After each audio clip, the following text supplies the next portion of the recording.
بسم اللہ الرحمن الرحیم۔ السلام علیکم۔ ساجد کی ماں پروین ہمارے گھر کام کرتی تھی۔ ان دنوں میں تیسری جماعت میں پڑھتی تھی جب والدہ کے کہنے پر پروین نے اپنے بیٹے کو اسکول میں داخل کرایا، گنتی سیکھنے اور میرے تایا کے پاس جاتا۔ اسی طرح اس کو دوسری کلاس میں داخلہ مل گیا۔ ساجد ذہین لڑکا تھا۔ اس نے تایا سے 6 ماہ پڑھا تو دوسری جماعت پاس کر لی۔ اب وہ تیسری اور میں چوتھی جماعت میں تھی۔ اس کو پڑھنے کا بہت شوق تھا۔ تیسری کلاس بھی اس نے 6 ماہ میں کور کر لی۔ یوں چوتھی میں وہ میرا ہم جماعت ہو گیا۔ ساجد مجھ سے عمر میں 4 سال بڑا تھا۔ اسکول میں مجھ کو اس کے ساتھ تحفظ محسوس ہوتا تھا۔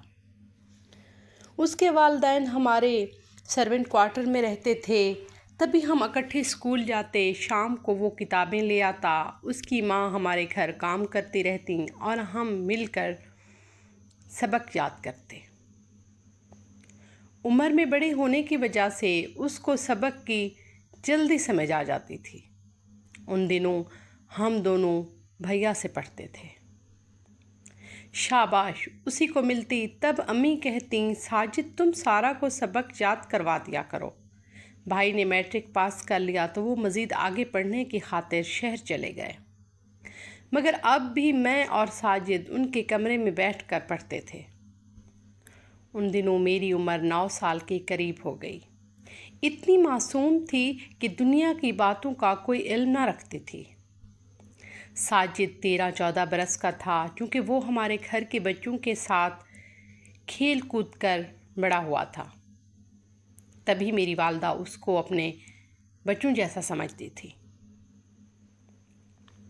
اور اس سے کہتی تھیں، ساجد اسکول میں تم سارا کا خیال رکھا کرو، یہ چھوٹی ہے، اس کو دوسرے بچے تنگ کرتے ہیں۔ ان دنوں ہمارے گاؤں میں 2 اسکول تھے، ایک پرائمری اور دوسرا سیکنڈری۔ دونوں میں لڑکے اور لڑکیاں ساتھ پڑھتے تھے۔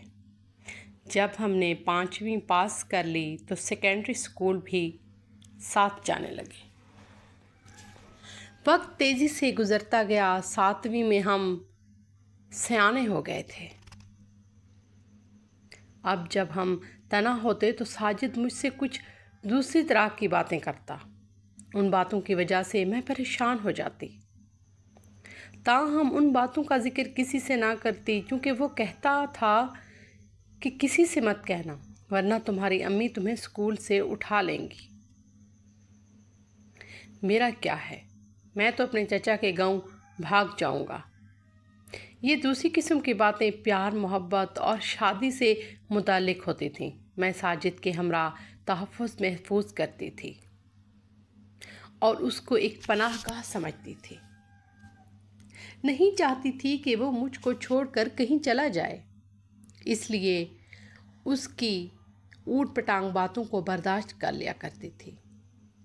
آپا کے بیٹے کی پیدائش پر وہ ہمارے ہاں آ گئی تھیں۔ ننھے کی جنم کی خوشی میں رات جاگا ہوا تو امی نے ساجد کو روک لیا، کیونکہ مہمان کی آمد سے کام بڑھ گیا تھا۔ اس کو کام میں ہاتھ بٹانے کو امی نے بلایا تھا۔ یہ محفل رات دیر تک جاری رہی، پھر سبھی تھک گئے۔ امی نے اس کو کہا کہ تم یہیں مہمانوں کے ساتھ والے خالی کمرے میں سو جاؤ۔ یہ بھیا کا کمرہ تھا جو خالی پڑا ہوا تھا۔ اسی رات میں اور ساجد جاگتے رہے۔ ہم نے بھیا کے کمرے میں بیٹھ کر خوب ساری باتیں کی، کیونکہ میری نیند اڑ گئی تھی اور اس کو بھی نیند نہیں آ رہی تھی۔ ان دنوں مجھ کو کبھی بھی یہ احساس نہ ہوتا کہ یہ ہماری ملازمہ کا بیٹا ہے، میرا اس کا کوئی میل نہیں ہے۔ حالانکہ ہمارا ذمہ گھرانہ تھا اور ملازموں سے بہت فاصلہ رکھا جاتا تھا، لیکن ساجد کی بات الگ تھی۔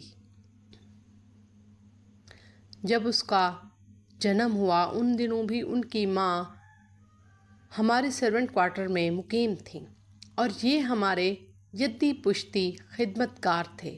ابھی میری پیدائش نہ ہوئی تھی اور وہ دودھ پیتا بچہ تھا۔